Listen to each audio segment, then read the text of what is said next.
Oi gente, esse é mais um vídeo daquela série de vídeos de estudos, onde a gente traz os nossos estudos, seja que a gente acha relevante ou que a gente quer compartilhar porque a gente gosta, pra cá pro canal. Meu cabelo tá pra cima e eu não vou usar óculos no vídeo, então vou sacrificar a minha visão, porque está mais de 35 graus aqui em Rio Branco, tá insuportável, literalmente qualquer coisa. Eu tô suando bastante também. E uma coisa que talvez seja uma curiosidade legal de colocar aqui é que estímulo físico é uma coisa que pode causar troca, seja por gatilho negativo ou positivo. Então, por exemplo, se algum sistema tem trauma com ter sido espancado e sente uma dor muito forte no braço, sei lá, bateu o braço na... como chama? Bateu o braço na maçaneta da porta e tinha uma dor muito forte, pode ocasionar uma troca porque é um estímulo físico e tal. Desconforto físico, no geral, pode causar troca. E a gente tá num calor extremo. Esse calor extremo geralmente faz a gente dissociar bastante. Então, vamos ter paciência comigo, tá? Se você não viu o vídeo retrasado, lembrar que o que tá passando aqui é gameplay de GTA, porque eu tô sozinha em casa e pra sentir menos sozinha eu deixo a televisão falando. O vídeo de hoje vai ser sobre memórias recuperadas, abuso organizado e um pouco sobre pacientes com TDI que têm filhos. A maioria dos pacientes vai para terapia já tendo alguma memória de trauma da infância, mas principalmente o host, que é a identidade que fica mais tempo no controle do corpo, geralmente tem pouco ou nenhum conhecimento dos traumas que o sistema passou. Então é comum que memórias sejam recuperadas, seja, por exemplo, por fusão de um alter com outro, ou seja porque essa memória estava guardada em alguma parte do inconsciente, do subconsciente, que não era acessível naquele momento, mas que com a terapia vai se tornando acessível e essas memórias vão sendo recuperadas. E não apenas a memória inteira pode ser recuperada, mas também detalhes da memória. Por exemplo, com hipnose, você lembrar detalhes específicos de memória através de terapias que utilizam a hipnose.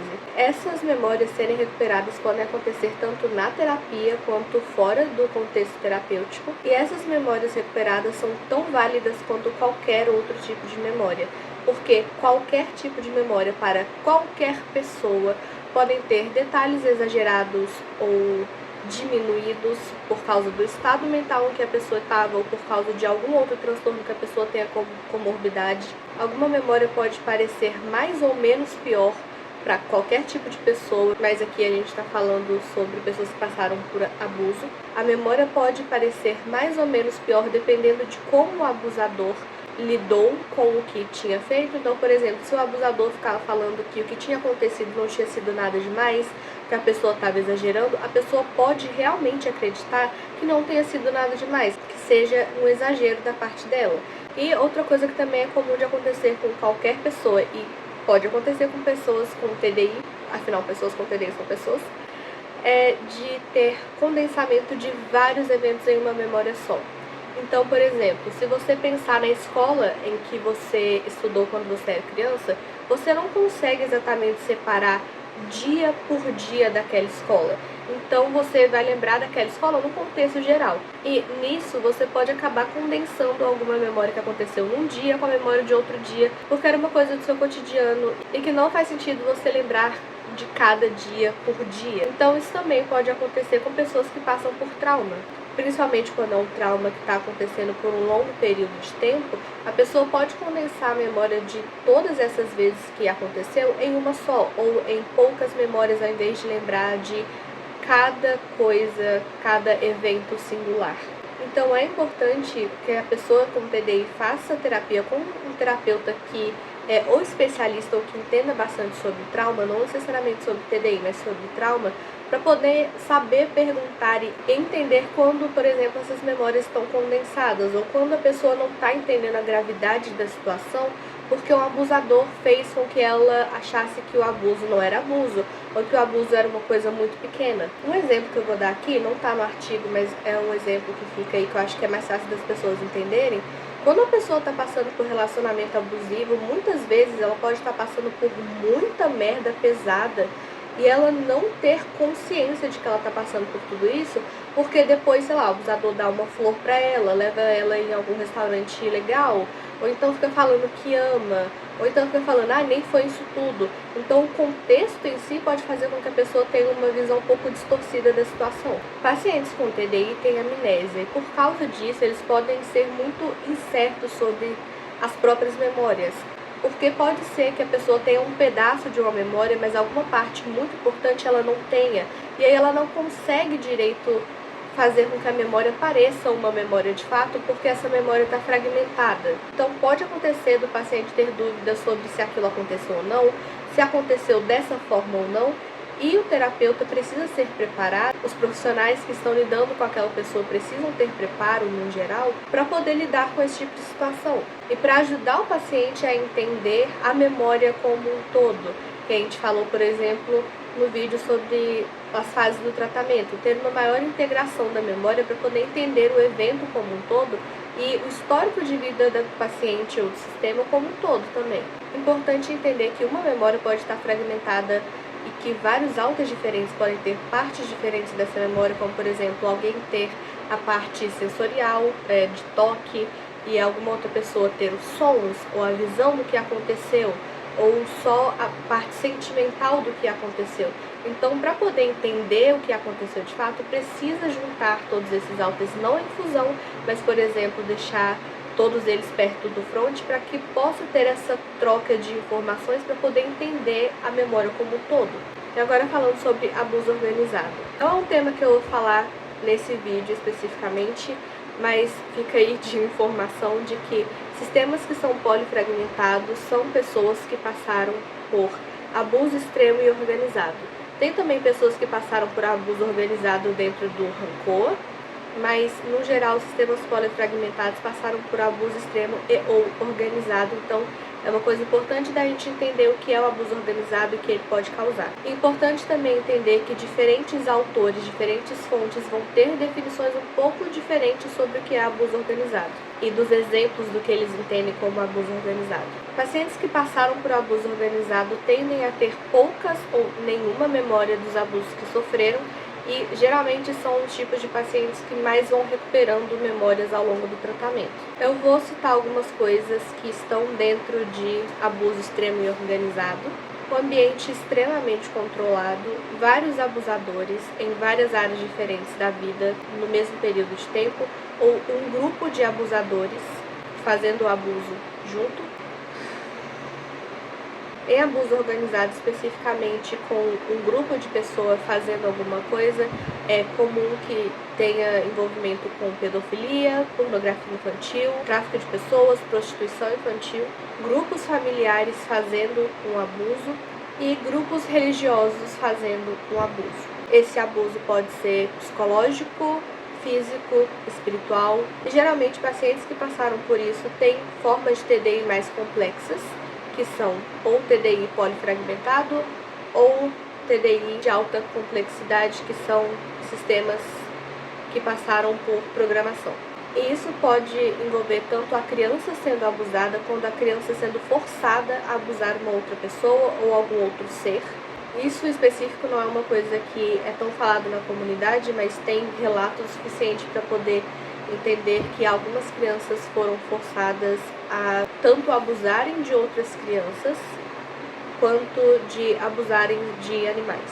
No geral, são pacientes que têm uma tendência mais alta à autolesão, tentativas de suicídio, e geralmente têm alguma conexão forte com abusadores, justamente porque abusadores podem se fingir de bonzinhos e fazer a vítima acreditar que a vítima precisa do abusador, principalmente porque essas coisas acontecem com crianças que têm até 5 anos.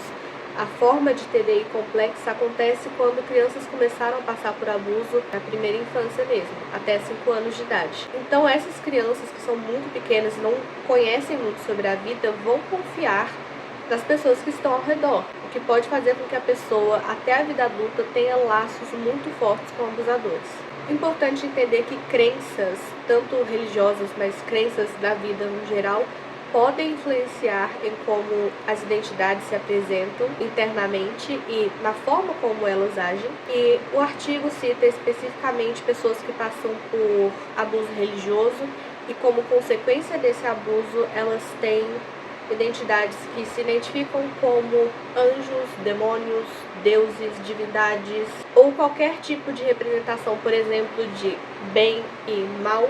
Ou, por exemplo, se uma criança é chamada de demônio toda hora, ou se é tratada como se ela fosse a pessoa mais pura do mundo e precisasse manter santidade, pureza, e viesse muito abuso dessa noção de que a criança precisa permanecer pura pelo resto da vida, ela pode, por exemplo, ter uma identidade que se identifique como o diabo, ou uma identidade que se identifique como Deus ou como um anjo. Uma criança que está sendo forçada a abusar de outras pessoas ou de outros seres no geral, ela pode se sentir, por exemplo, um demônio, porque ela está fazendo coisas que ela sabe que são erradas.